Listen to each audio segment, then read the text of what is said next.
Hello friends, hi, welcome to my food friend. ఈ రోజు వీడియోలో ఒక మంచి రెసిపీ చూపిస్తున్నానండి. అదే టమాటో ఎగ్ కర్రీ. మన విలేజెస్లో ఎలా చేసుకుంటారో ఆ విధంగా చూపిస్తున్నాను. చాలా బాగుంటుందండి టేస్ట్. బ్యాచిలర్స్ అలాగే కొత్తగా వంట నేర్చుకునే వాళ్ళు కూడా ఈ వీడియోని చూసి ఫాలో అయిపోండి. చాలా బాగా చేస్తారు. టేస్ట్ కూడా చాలా బాగుంటుంది. అన్నంలోకైనా చపాతీలోకైనా చాలా బాగా సెట్ అవుతుంది.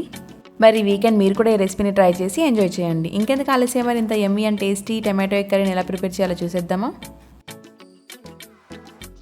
ఫస్ట్ అయితే ఈ రెసిపీ కోసం ఒక ప్యాన్ తీసుకొని అందులోకి 2 టేబుల్ స్పూన్ల ఆయిల్ని వేయండి.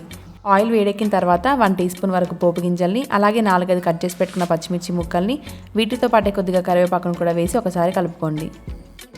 ఈ పచ్చిమిర్చి కరివేపాకు కొద్దిగా వేగిన తర్వాత సన్నగా కట్ చేసి పెట్టుకున్న 3 మీడియం సైజ్ ఆనియన్ ముక్కల్ని వేస్తున్నాను. ఈ ఆనియన్ ముక్కల్ని స్టవ్ని మీడియం ఫ్లేమ్లో ఉంచి కలర్ చేంజ్ అయ్యేంత వరకు కలుపుకుంటూ ఫ్రై చేసుకోండి. ఆ తర్వాత ఇందులోకి ఒక 1/2 టీ స్పూన్ వరకు పసుపుని, అలాగే 1 టీ స్పూన్ వరకు అల్లం వెల్లుల్లి పేస్ట్ని వేసి 2-3 నిమిషాల పాటు అల్లం వెల్లుల్లి పేస్ట్ పచ్చివాసన పోయేంత వరకు కలుపుకుంటూ ఫ్రై చేసుకోవాలి. ఇలా అల్లం వెల్లుల్లి పేస్ట్ బాగా వేగి ఆనియన్స్ కొద్దిగా కలర్ చేంజ్ అయిన తర్వాత ఇందులోకి కట్ చేసి పెట్టుకున్న 4 మీడియం సైజ్ టమాటో ముక్కల్ని కూడా యాడ్ చేస్తున్నాను. అంతే, ఇవి తొందరగా ఉడకడానికి ఈ స్టేజ్లోనే టేస్ట్కి తగినంత సాల్ట్ని యాడ్ చేసుకొని కలుపుకుంటూ ఫ్రై చేసుకోండి. ఈ టమాటో ముక్కల్ని కావాలంటే మీరు కొద్దిగా ఎక్కువ, ఆనియన్ ముక్కల్ని తగ్గించి కూడా వేసుకోవచ్చు. ఇలా 1 నిమిషం పాటు కలుపుకున్న తర్వాత మూత పెట్టేసి టమాటో ముక్కలు అనేవి సాఫ్ట్గా అయ్యేంత వరకు కుక్ చేసుకోండి. ఇలా ఒక 4-5 నిమిషాల తర్వాత టమాటో ముక్కలన్నీ సాఫ్ట్గా అయి ఉంటాయి. టమాటో ముక్కల్ని కుక్ చేసేటప్పుడు మధ్య మధ్యలో మూతను తీస్తూ కలుపుకుంటూ ఉండండి, లేదంటే మాడిపోతుంది.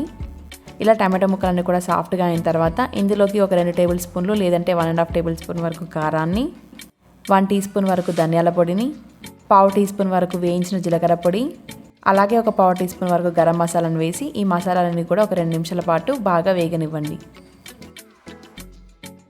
ఈ కారం, ఉప్పు, మసాలా యాడ్ చేసిన తర్వాత స్టవ్ని లో ఫ్లేమ్లోకి తగ్గించి ఒక 2 నిమిషాలు కలుపుకుంటూ కుక్ చేసుకోండి, లేదంటే అడుగు పట్టేస్తుంది.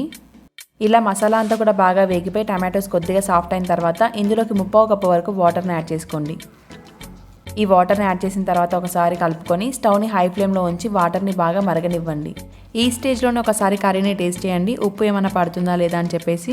నాకైతే ఉప్పు కొద్దిగా తక్కువైందండి, ఇక్కడ కొద్దిగా ఉప్పునైతే యాడ్ చేసుకుంటున్నాను. ఇలా ఉప్పు యాడ్ చేసిన తర్వాత మరొకసారి కలుపుకొని ఇందులోకి నేను 5 ఎగ్స్ని యాడ్ చేసుకుంటున్నానండి. మనం చేసిన క్వాంటిటీకి 4 to 5 ఎగ్స్ అయితే కరెక్ట్గా సరిపోతాయి. ఇలా ఎగ్స్ యాడ్ చేసిన తర్వాత అస్సలు కలపకూడదండి. మూత పెట్టేసి 4 to 5 మినిట్స్ బాగా కుక్ అవ్వనివ్వండి. ఒక 4-5 నిమిషాల పాటు మీడియం ఫ్లేమ్లో ఉడికించిన తర్వాత ఎగ్స్ అనేవి బాగా కుక్ అయిపోయి ఉంటాయి.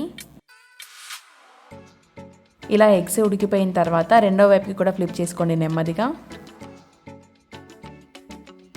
ఇలా ఎగ్స్ అన్ని కూడా రెండో వైపుకి ఫ్లిప్ చేసుకొని మూత పెట్టేసి మళ్ళీ ఒక 2-3 నిమిషాల పాటు ఎగ్స్ని ఉడకనివ్వండి. కర్రీలో ఎగ్స్ యాడ్ చేసిన తర్వాత మాత్రం తప్పకుండా స్టవ్ని లో టు మీడియం ఫ్లేమ్లో ఉంచండి. చూడండి, ఇక్కడ మూత పెట్టేసి 2-3 నిమిషాల పాటు ఉడికిన తర్వాత ఎగ్స్ అనేవి బాగా ఉడికిపోయి ఉంటాయి 2 సైడ్లా కూడా. ఇప్పుడు మీకోసం ఒక ఎగ్ని ఇలా కట్ చేసి చూపిస్తున్నాను, చూడండి ఎంత బాగా ఉడికిపోయిందో. మీరు మాత్రం ఎగ్ బాగా ఉడికిన తర్వాతనే ఎగ్ని టర్న్ చేయాలి. కర్రీని మధ్యలో అస్సలు కలపకూడదు, లేదంటే ఎగ్ అంతా స్ప్రెడ్ అయిపోతుంది అనమాట. చివరగా సన్నగా కట్ చేసి పెట్టుకున్న కొత్తిమీరని చల్లుకుంటే సరిపోతుందండి. యమ్మీ యమ్మీ టమాటో ఎగ్ కర్రీ రెడీ.